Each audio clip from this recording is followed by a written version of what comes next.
మాసంలో చివరి 10 రోజుల ముందు వచ్చేటువంటి ఈ లైలతుల్ ఖద్ర్ అనేటువంటి ఆ పవిత్ర రాత్రి మనందరినీ పాప ప్రక్షాళన చేసి మన జీవితాల్లో ఒక సరికొత్త వెలుగును నింపేటువంటి ఒక పవిత్ర రాత్రి రేపు నిర్వహించుకోబోతున్నాం.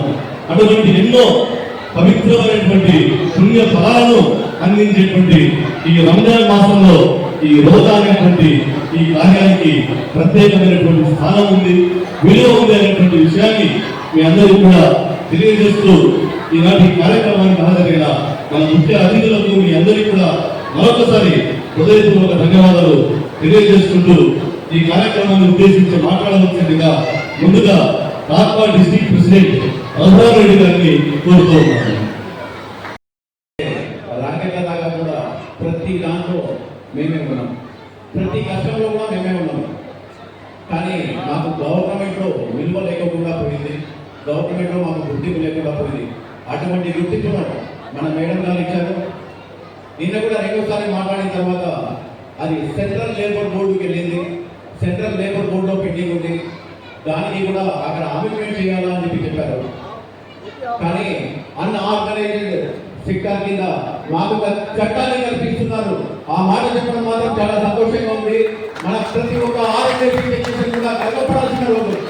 అది కూడా మన కడపలో మన ఎమ్మెల్యే గారు ఉండడము, చిన్న చిన్న కార్మికులు పడ్డ కష్టాన్ని కూడా చట్టసభలలో వినిపించేటంత మంచితనం ఆమె ఉంది. కాబట్టి ఈరోజు నిజంగా మనము మన కడప వల్ల ఎంటైర్ రాష్ట్రంలో ఉన్న ప్రతి ఒక్కరికి కూడా ఆర్ఎన్ఏసి టెక్నీషియన్ ఒక సపరేట్ విభాగం అవుతుంది. కాబట్టి మేడం గారు మీ తోడుతో తొందరలోనే మేము బింగు సాధించగలమని ఆ మాట మొన్న శ్రీనివాస్ రెడ్డి సార్ కూడా ఒకటే చెప్పారు. మీరేం బాధపడద్దు, భయపడద్దు, మీకు బింగు వచ్చేదాకా కూడా మేము తోడుంటామనే మాట చెప్పారు. ఇది చాలా సంతోషమైన విషయం. అది మన రాష్ట్ర అసెంబ్లీలో కాదు, సెంట్రల్ పార్లమెంట్ సాక్షిగా అయినా మాట్లాడించి మాకు చేస్తామన్నందుకు సార్ నిజంగా మీకు పాదాభివందనాలు చేస్తున్నాం సార్. థ్యాంక్ యూ ఇక్కడ ప్రతినిధులందరూ కూడా ఒక క్రమ పద్ధతిలో గ్రూప్ ఫోటోలో మీరందరూ కూడా గ్రూప్ ఫోటోలు తీసుకున్న తర్వాత ఈ కార్యక్రమాన్ని మనం ముగిద్దాం.